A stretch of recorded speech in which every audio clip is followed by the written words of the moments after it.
മാതാപിതാക്കളോടുള്ള കടമകൾ എന്ന വിഷയത്തെക്കുറിച്ച് മഹാനായ തഴവ ഉസ്താദിന്റെ വരികളിൽ ബിസ്മില്ലാഹിർ റഹ്മാനിർ റഹീം.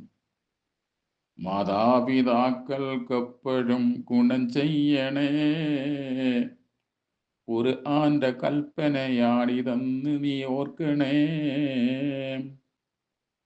ഇത് അൻകബൂത്ത് നിസായിലും കാണുന്നതാ, അതുപോലെ തന്നെ ഇസ്റായിലും വിവരിച്ചതാ. തൗറാത്ത് ഇഞ്ചീൽ രണ്ടിലും കൂടാതെ മറ്റും കിതാബിലുമുള്ളതാണൊഴിയാതെ. അതുമാത്രമല്ല, പ്രവാചകന്മാർക്കൊക്കെയും പ്രത്യേകമായി ഇതിലുണ്ട് കൽപ്പന പിന്നെയും. അല്ലാഹു ജല്ല ജലാലവൻ വിളിക്കുന്നു, മൂസാ കരീമുല്ലാഹിയോടുണർത്തുന്നു. വന്നിക്കലാമാതാപിതാക്കളെ വേണ്ടത്, ദീർഘായസാണതു കാരണം ലഭിക്കുന്നത്. അതുമാത്രമല്ലൊരു കുട്ടിയെയും അവന് ഞാൻ കൊടുക്കുന്നതാണവനെപ്പോഴും ഗുണം ചെയ്യുവാൻ. നിന്ദിച്ചവർക്കെതിനൊക്കെയും അക്സാണ്, വയസ്സും ചുരുങ്ങും മക്കളും എതിരാണ്.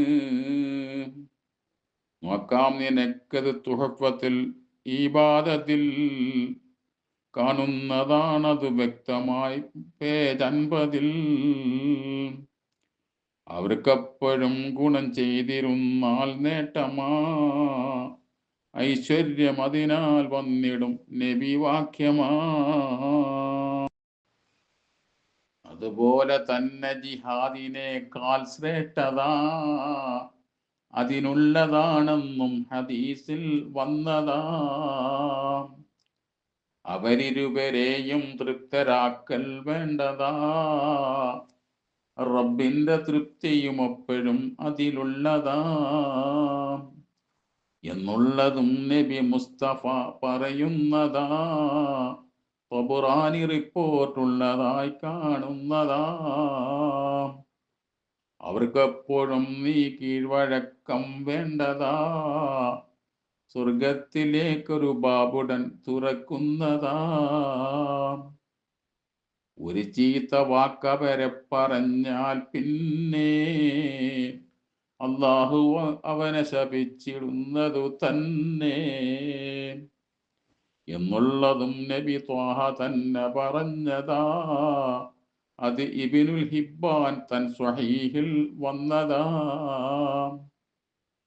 വെറുപ്പിച്ച ശിക്ഷയും തൽക്ഷണം കൊടുക്കുന്നതാ, മൗത്തിന്റെ മുമ്പ് അവൻ അനുഭവിച്ചറിയുന്നതാ. ഇത് മുസ്തഫ നബി തന്നെ പറയുന്നുണ്ട്, അത് ഹാക്കിം എന്നവരാൽ റിവായത്തുണ്ട്. മാതാപിതാക്കൾ എപ്പോഴോ വിളിച്ചെങ്കിലേ ഉടനുത്തരം ചെയ്യൽ വുജൂബാ നിന്നിലേ. സുന്നത്ത് നിസ്കാരത്തിലായാൽ തന്നെ അവർക്കുത്തരം ചെയ്യാം വിളിച്ചാൽ നിന്നെ. അതുമാത്രമല്ല, ജവാബ് നീ നൽകാതെ വന്നാൽ മശക്കത്തെത്തിടും വല്ലാതെ. എന്നാൽ ക്ഷണം അവർക്കുത്തരം തന്നഫ്ളല, സുന്നത്ത് നിസ്കാരത്തിലാണീ മസ്അല. ഇതുപോലെ തുഹഫത്തുൽ ഇബാദിൽ വന്നതാ, പേജ് 50 നീ നോക്കിയാൽ കാണുന്നതാ. അവർക്കുത്തരം ചെയ്യൽ ജവാസാണെങ്കിലും നിസ്കാരം അതിനാൽ ബാത്തിലാണ് നിയമത്തിലും. ഇത് ശർഹ് കാശിഫത്തു സജാ നോക്കേണ്ടതാ, 77 വ്യക്തമായി പറയുന്നതാ. അവർക്കുള്ള കൽപ്പന കേട്ടു നീ നടക്കേണ്ടതാ, അന്യായമായാൽ മാറി നീ നിൽക്കേണ്ടതാം. അള്ളാഹുവിനെതിരായി വഴിപ്പെടലില്ല, കൽപ്പിച്ചതാരാണെങ്കിലും ശരിയല്ല എന്നുള്ളത് നബി നമ്മളെ പഠിപ്പിച്ചതാ. ശൈഖാനി റിപ്പോർട്ടുള്ളതായി കാണുന്നതാ.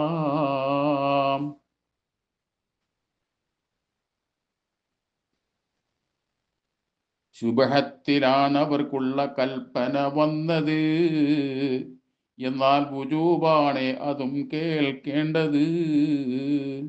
ഇത് ഭൂരിപക്ഷം പണ്ഡിതന്മാരൊത്തതാ എന്നും ഇമാം വസ്സാലി താൻ പറയുന്നതാ. അവരോട് നീ സംഭാഷണം ചെയ്യേണ്ടത് മയമായ രീതിയിൽ തന്നെയാണത് വേണ്ടത്. ഇസ്രാ സൂറത്തോതി നോക്കതിലുണ്ടിത് മൗലൻ കരീമ എന്നതാ പറയുന്നത്. ഇസ്രാ സൂറത്തോതി നോക്കതിലുണ്ടിത് ഖൗലൻ കരീമ എന്നതാ പറയുന്നത്. അവർക്കുള്ള മുൻപിൽ കയറി നീ നടക്കല്ലേ, അതുപോലെ പേരിട്ടവരെ നീ വിളിക്കല്ലേ. മറക്കാതെ നീ അവർക്കെപ്പോഴും പ്രാർത്ഥിക്കണം. നിസ്കാരശേഷം തീർച്ചയായി അത് ചെയ്യണം. പ്രാർത്ഥന അവർക്കില്ലാത്ത വന്നാൽ പിന്നെ നിനക്കുള്ള ജീവിതമിൽ ഞെരുക്കം തന്നെ. പ്രാർത്ഥന അവർക്കില്ലാതെ വന്നാൽ പിന്നെ നിനക്കുള്ള ജീവിതമിൽ ഞെരുക്കം തന്നെ. നിനക്കായവർ ക്ലേശങ്ങൾ എന്ത് സഹിച്ചതാ, അതുപോലെ തന്നെ അവരെന്ത് ദുഃഖം തിന്നതാ.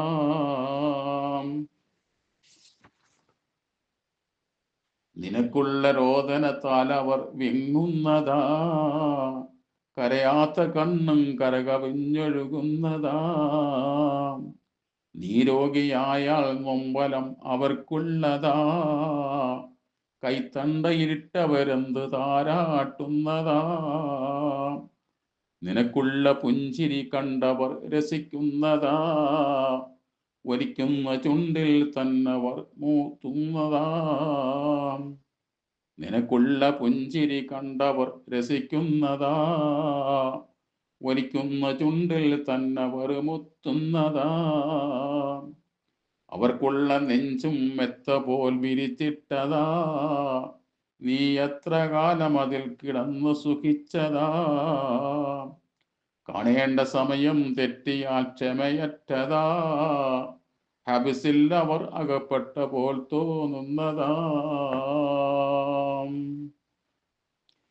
ഇൻഷാ അല്ലാഹ് ഇതിന്റെ ബാക്കി ഭാഗം പിന്നീട് ഒരിക്കൽ അല്ലാഹു തൗഫീഖ് ചെയ്യട്ടെ. അതുപോലെ ഈ ചാനൽ ഒന്ന് സബ്സ്ക്രൈബ് ചെയ്യുകയും ലൈക്ക് അടിക്കുകയും ആ ബെൽ ബട്ടൺ അമർത്തുകയും ചെയ്യുക. കൂടുതൽ ആൾക്കാർക്ക് എത്തിപ്പെടാൻ ഇത് അറിവായതുകൊണ്ട് അറിവ് നമുക്ക് പകർന്നു കൊടുക്കൽ, അതുപോലെ തന്നെ അതിനെ സഹായിക്കുന്നവർ എല്ലാവർക്കും അല്ലാഹുവിൽ നിന്നുള്ള പ്രതിഫലമുള്ള ഒരു കാര്യമാണ്. ഇൽമിൻ്റെ വിഷയം അങ്ങനെയാണ്. അതുകൊണ്ട് നിസാരമായി കാണാതെ നമുക്ക് ഉള്ളവരിലേക്ക്, കഴിയുന്നവരിലേക്ക് അത് എത്തിച്ചു കൊടുക്കുക. അതിൻ്റെ പ്രതിഫലം അള്ളാഹു നമുക്കും തരുന്നതാണ്. അള്ളാഹു അതിന് തൗഫീഖ് ചെയ്യട്ടെ. അസ്സലാമു അലൈക്കും വറഹ്മത്തുള്ളാഹി തആല വബറകാതുഹു.